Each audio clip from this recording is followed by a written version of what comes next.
Thomas Alva এডিসনের মা কি change করেছিল? মনোভাব, বিশ্বাস, আত্মবিশ্বাস চেঞ্জ করেছিল।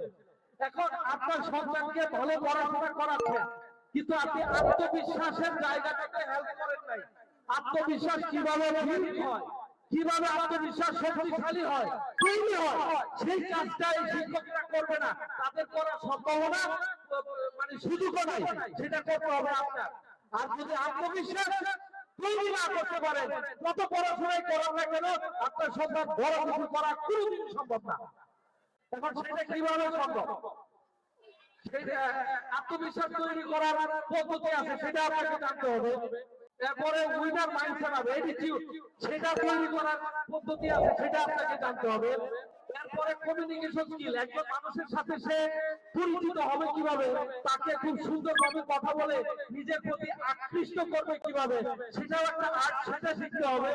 এই বিষয়গুলো যদি সাপোর্ট করেন, তখন আপনার সন্তান ভবিষ্যতে পড়াশোনা যদি ফেইলও করে, আমি আবারও বলতেছি, যদি সে ক্লাসে ফেইল করে, তারপরে সেই লিডার হবে। আর যেই ছেলেটা সবসময় এক নম্বর হয়েছিল, ওইটা অবশ্যই চাকরি করবে।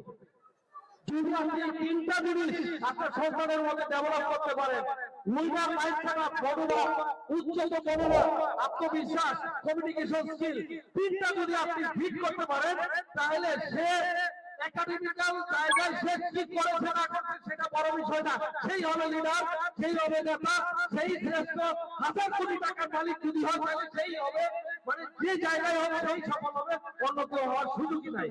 আর যদি তিনটা না থাকে আর সার্টিফিকেটের যদি ঘাটতিও থাকে, তাহলে লাভ নেই, কোথাও না কোথাও চাকরির জন্য দৌড়াইতে হয়। বিষয় হলো যে এই কাজগুলি শিক্ষকদের মাধ্যমে হবে না, কারণ তারা 40 জন 100 জন ছাত্রকে পড়াচ্ছে।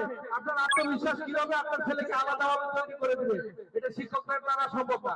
আপনাকে দায়িত্ব নিতে হবে।